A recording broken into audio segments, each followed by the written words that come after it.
If you listen carefully enough, the past whispers to you. Despite these films being called fantastic beasts, they are, as endearing as possible. So I wanted to ask you from the storytelling point of view and the director's point of view, what has been the key to keep them as human as possible? Do you know what? I think it starts really with J.K. Rowling's sort of story principles, ultimately.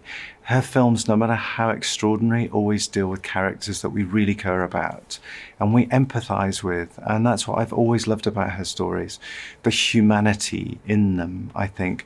And so she always keeps them emotionally real. I never feel that these are fantasy films. They feel like real films about real people, but in an extraordinarily magical world, and I think that's crucial, I guess. We showed the film a couple of weeks ago to a very small audience, including this very young child. We were all very nervous because he was one of the very first people to see the finished film. We literally finished it that weekend. Wow.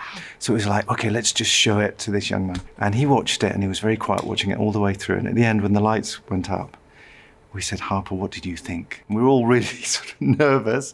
And Harper turned around and he looked at us all and he said, it's human. And we all went, okay, that's good. And we all took that as a compliment because we felt with all the crazy magic happening and all the big spectacle and all the epic, that he came away and said, look, it's really human. It feels real. So that was good for us. I'm 35 years old and I was in tears after watching this film. So good. I guess that's a good sign, right? Yeah, that's a good sign. Good. So something that I love is that in every Fantastic Beasts movie, we are taken to a different country, different place. So with Berlin and Bhutan as a backdrop, what was visually interesting to bring to the screen about those places? So to bring Berlin to the screen between the wars was so exciting because the architecture is so muscular and sort of powerful, and the snow and the way the snow falls in Europe in that middle part of the winter was a very sort of strong look for us. And then Bhutan is almost magical in its own right. It's a real place. It feels otherworldly. And actually, we went to Bhutan as a location and as an idea because originally the film was actually conceived to take place in Brazil, of all places. And we wanted that. Joe was desperate to go to Brazil in the story, and we wanted to go to Brazil. But then the pandemic arrived. Oh, okay. And it moved our schedule. So it meant we were starting to shoot in July, and we were finishing the shoot really in the winter.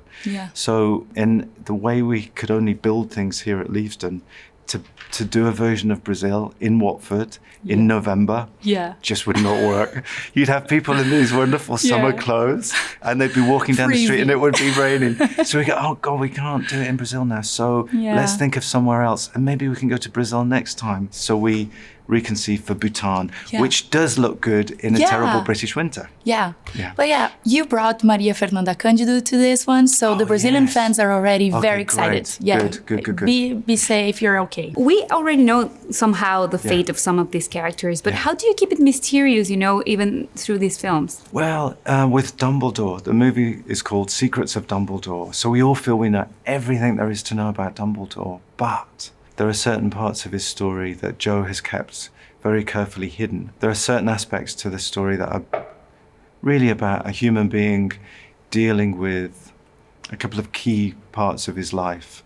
One of them is losing someone who he loved very much. Actually, he loses two people in the story, really. And we discover, one of them is Grindelwald. He was in love with Grindelwald, and they had a passionate, unbelievably committed relationship with each other.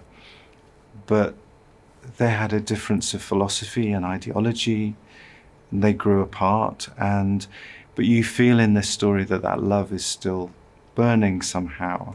And so one of the things I love about the story is it's about how Dumbledore has to deal with that loss, losing someone he loves, but he knows is not good for him or is not good for the world,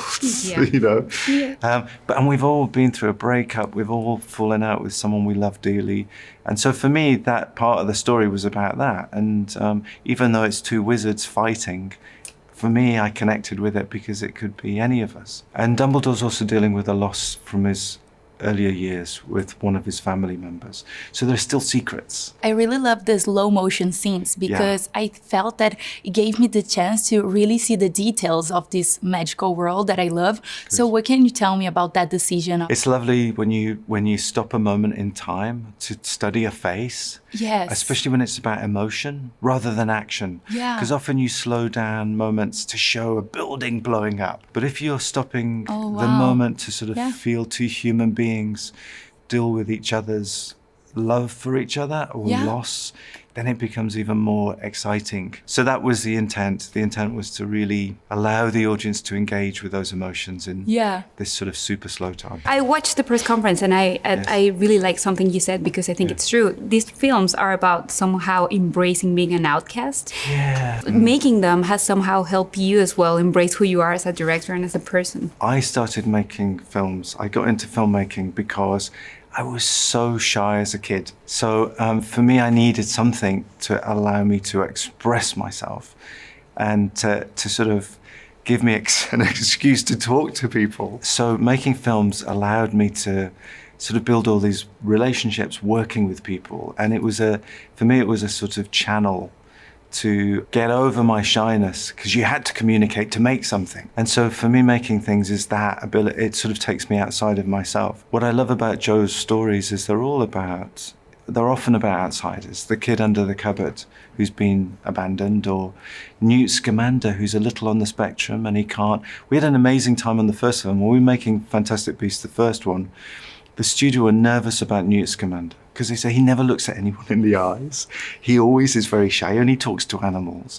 How on earth will the audience be able to fall in love with a character like that? He's not a proper hero. And we tested the film. I said, no, it'll be fine. Believe me, Newt Scamander, we can't really make him a hero in the traditional sense.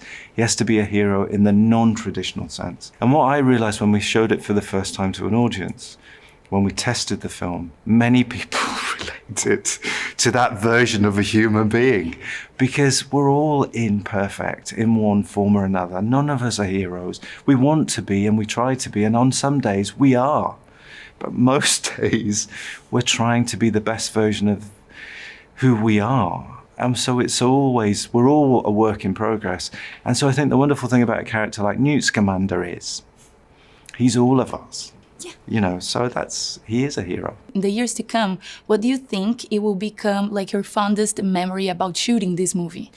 Do you know, I think the fact that we made this movie in a pandemic. Yeah. I know it's a crazy thing to hold on to. So many challenges. Yeah, so many challenges. Yeah. But also the fact that we were coming together when the world was closing down. So we were able to drive through empty streets, come through the gates of the studio, and in a safe way with masks and nurses and doctors to put this film together. And so we felt very privileged and we felt very grateful. We weren't taking any of it for granted. Any day someone could get sick and we would have to stop everything. So every day was precious. So that's my memory of making this movie. Yeah. Every day we were making it felt more precious than normal. What else do you think people were bringing differently to the set because of that situation? The emotion of knowing that they couldn't see the people they loved. Oh my God, yes. At the end of the movie, Dumbledore is stood in the snow looking outside at people inside. That moment and the way I choreographed it was inspired by what we were all going through. We weren't able to see people we loved. When I was shooting that, I got very emotional. Things are not quite what they appear.